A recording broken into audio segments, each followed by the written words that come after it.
My name is Tean. I studied Anthropology and Classical Civilisation and Literature with a year abroad at Birmingham, and I graduated in 2021. And I'm currently working as a podcast producer and a freelance runner and junior researcher. But in the end, I ended up getting put at a university I had literally nothing, no idea about. I didn't know where it was, and it was in the middle of Canada, and I hadn't heard about it. But yeah, I was just like, right, we'll just go for it. So we did all these applications, and then you had to apply for your student visa. So I had to go into London and go get like my biometrics done and all that, and then booked a flight, and then was flying to Vancouver. And I remember applying in the January, and then in the August I was flying to Vancouver. So it was like a quite a quick like whoa, life change. Um, and yeah, just was establishing myself a bit in Vancouver for like or just to get my bearings. And then I went out to Kelowna and started life there for, so this was 2019, so it was before COVID, so everything was like happen. And you could go around anywhere you want and there were no restrictions, so it was really really great. And I just met all these international students because they have a good program at UBC as well for international students. So they kind of put you all in one big group, and they're like, "You're all from all around the world. You can make friends." But there were quite a few people from. There was a couple of people from Birmingham who also went, so that was amazing because there were some people who I already knew.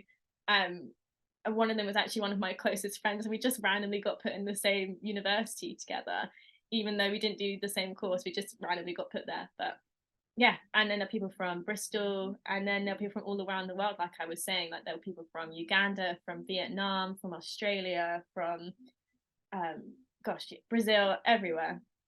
And then there is where, and then when I got there I was like, right, so what am I going to do? And because a year abroad gives you such an option to study like pretty much anything you want, as long as your um as long as your tutor back home says, oh yeah, that's kind of applies to your degree, then you can just do any course. So I did a bunch of indigenous studies because I knew I wanted to learn about the indigenous population of the Okanagan where I was living. um, and then I also did a bit of anthropology as well, but I did medical anthropology there, so it was different from like the biological or archaeological anthropology that I did at Birmingham, because it was all about how medicine is different in different parts of the world, and how pathology is different all around the world. So it was so interesting, and it really just opened my mind because I could study pretty much anything. I did like a world mythology course. I did, oh gosh, so many interesting things that I wouldn't have been able to do at Birmingham, because of how the semester is laid out and how everything needs to be marked. But because a year abroad gives you the option to study pretty much like whatever, well, it has to be related to your course. I couldn't go over there and be like, I'm going to do chemistry now, because it wouldn't work. But you get that really great option of just deciding to expand your horizons a bit. And I always, because I did a joint honours, I did anthropology and classics anyway. I've never really been a one subject kind of person. I'm quite interdisciplinary, but this kind of gave you the option to study so many different things.